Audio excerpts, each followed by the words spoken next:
Hello everyone, Monty here, and today's chat is entitled, If the Food is Processed, Your Body Processes It Differently. And I got this idea for this chat because little flies in the room.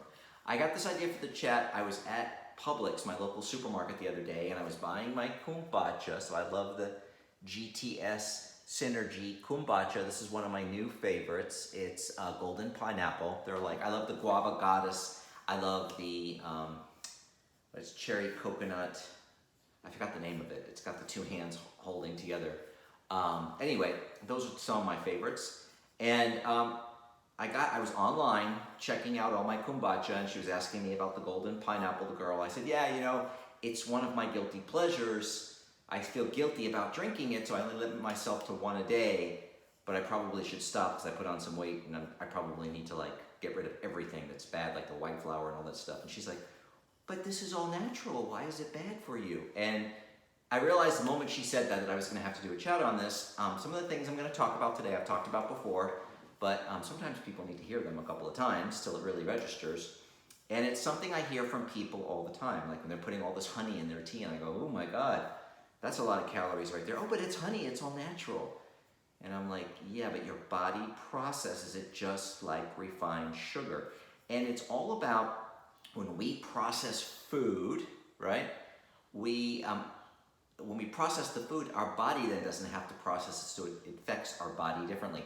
I love this expression I heard from a dietitian a long time ago that, and I forgot who said this. It's one of these famous doctor dietitians, and said that 1,000 calories of broccoli has a different genetic expression than 1,000 calories of gummy bears, right? So it has a different genetic expression. I love that. So I'm going to explain to you what happens when you eat the processed foods. I'm going to give you some examples, like the kombucha, for example. I like the GTS. I only drink certain flavors. I go right to the back, and I look to make sure, including added sugars. And it's always, if it doesn't say 0%, meaning not adding refined sugar, I'm not going to drink it.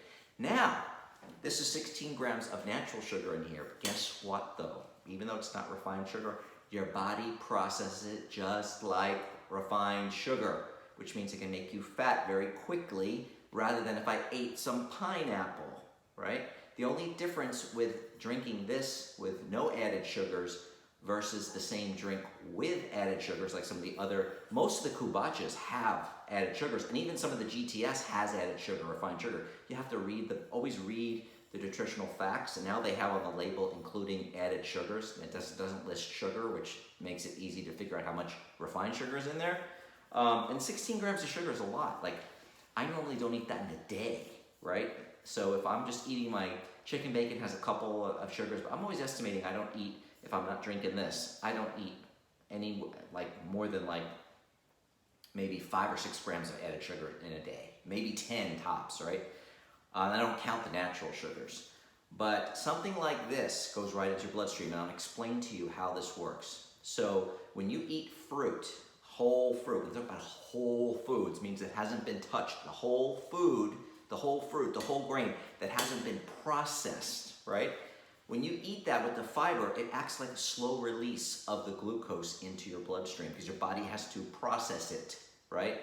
And through that process and digestion, it releases slow amounts of glucose into your bloodstream. And glucose is energy in our bloodstream. It is what we use for energy. And what we can't use gets stored into the liver as glycogen, which is like a store of energy, an energy store. And then, on average, everybody's a little bit different, but on average, it can store about 2,000 calories of glucose. And then after it stores that certain amount that your liver can store, around 2,000 calories, it spills that back out into the bloodstream as adipose tissue, which is fat, and then goes to the places you typically will gain weight. Women, it could be the breasts, right down in here. Me, it's the love handles. Guys, it's usually the love handles, my butt. Those are the places where I seem to gain the weight, but mostly my love handles is the one place I typically gain weight. So if you eat, not to say if you eat the fruit with the fiber and you eat so much of it, you could still gain weight, but it's the chances of it happening faster, or it's happening a lot slower. So chances are you're gonna get full before, it floods your bloodstream and goes right into glycogen and spills out and creates the fat in your system. And when you know that process, I think about that, right? So I feel guilty every time I drink this. I drink this once a day, and now that I'm up in weight, I'm saying to myself today, you know, I'm probably not going to buy any more of these. I'm going to start cutting this out. It's going to be one of the first things that I do. Of course, I have to stop eating late at night, which I've been doing also, and staying within my calories, and I'll drop the weight like that. But as I mentioned yesterday, I'm really stressed. So that's the whole thing with the fruit. Why fruit juice? The only difference between fruit juice and something like this and refined sugar is the fruit juice has nutrients, okay? The refined sugar has 0 nutrients, right? The same thing to do with the honey, molasses. Your body just processes it just like sugar, albeit honey and some brown sugar has a trace amount of nutrients, right? So that's the difference. Now let's talk about other types of carbs, right? Because the fruit is carbs. Most people think of carbs, they think of grain, right? They think of bread. Ever notice at the supermarket that it says white bread enriched? Yeah, they're enriching it with vitamins because all the nutrients are taken out. So with wheat, there's 3 components: the bran, the germ, and the endosperm. The bran and the germ have all the nutrients and the fiber, and the endosperm is the white fluffy stuff.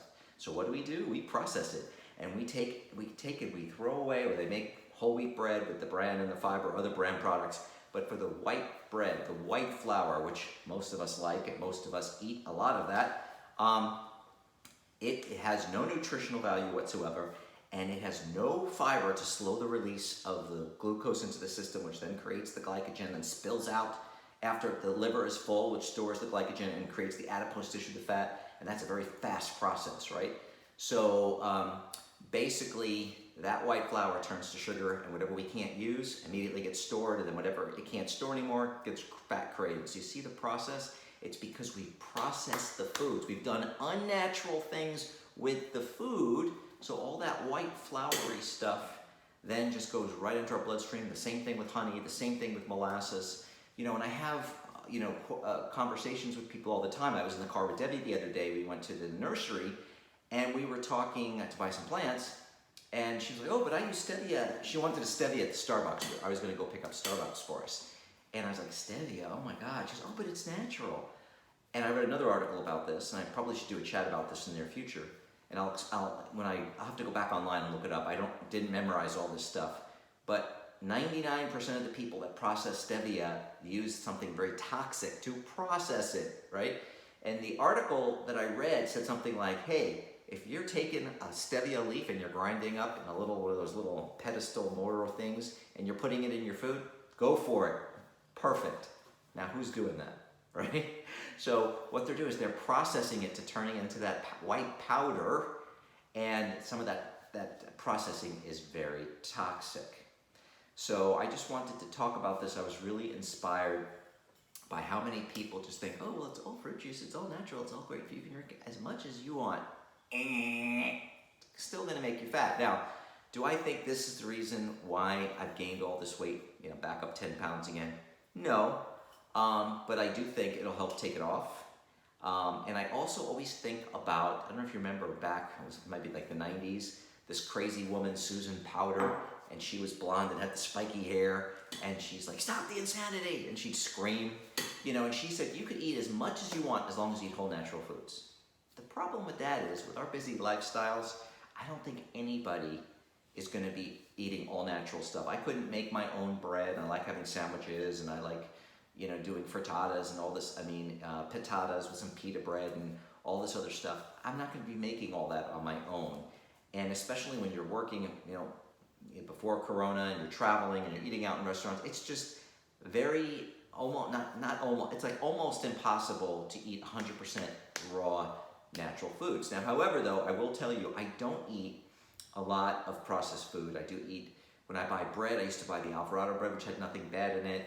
The pita breads do have some bad stuff in it, and there's probably about 5 or 6 things I eat that have like bad stuff, but I eat pretty natural. I eat all organic when I'm home, so that ever since Corona, I've been eating all organic, and I'm telling you, with the amount of out-of-control eating that I've ate, if I wasn't eating all this, the amount of whole natural foods I was eating, I probably would have gained 40 or 50 pounds. And that's the difference from all the different spikes that I've had. I said there are 2 things that are constant when I've gained all this weight. That, number one, when I stopped tracking calories, I've been tracking calories like 24 years. When I stopped tracking calories, I gained the weight back every time, 30 to 40 40, 30 to 50 pounds, right? And all those other times I wasn't eating whole natural foods. And when I went to a whole natural food diet, that's when I was really, really ripped for like 3 years. Up until about a year ago, I was like 8% body fat. It was insane. You could see every ab muscle. Those of you who followed me for a while saw the pictures, and you've seen how ripped I was. But I think I would have gained a lot more weight than the 10 pounds if I was not eating all the whole natural foods I'm eating. I'm still not eating hardly any sugar. I'm not eating any fried foods. I don't really eat, I know artificial sweeteners. I try to eat nothing with preservatives. All that stuff affects your microbiome. I should probably do another chat on the microbiome as well, which they've proven if you don't have your microbiome in check, that's where most of your immune system is, and you get sick all the time, and it affects your metabolism to help regulate your weight. And I think artificial sweeteners, I've done chats on that before. I'll probably do some more now that I'm trying to get motivated to do more chats. Really, really bad for you. Artificial sweeteners is really bad for you. I also talk about the psychological reason why artificial sweeteners are bad for you, because I always say that we're just trying to always chase the sweet. So we get off sugar knowing that the sugar's making us fat, but then we go to artificial sweeteners because we still want everything to be sickeningly sweet, because that's what we've grown accustomed to. But guess what, guys? We can change our taste buds. And I always talk about how, you could bite into a peach, and to you that could be the most decadent, sweet tasting thing on the planet. Fruits and things that are good, whole fruits, can be, even some vegetables can taste really, really sweet and be just like, oh my God, this is amazing. It's all about changing your taste buds. But again, I just want you to start thinking, because I do all the time, like even though I'm making these beautiful pizzas, I had a dinner party I forgot to take a picture of it. I made a flatbread. I bought a square pan. I made one big square flatbread with chicken, bacon, and cheese and tomato sauce. It was amazing. And then I made 2 smaller pizzas, one for my friend Debbie, who doesn't eat cheese, so I made her cheeseless pizza with grilled vegetables. And then I made another smaller one. I bought these little tiny 8-inch pizza pans. So the 3-ingredient dough made 2 small 8-inch pizzas perfectly. And then I made another cheese, and veggie with that one. They were really beautiful. They're really good. But I felt guilty because it's white flour. I think in my head, that's going right into my system as glucose, and it's going to make me even fatter because it's got no whole wheat. I didn't make any whole wheat pizzas because there was company and I was thinking of them. And although it tastes incredible, I would have been better off using whole wheat flour.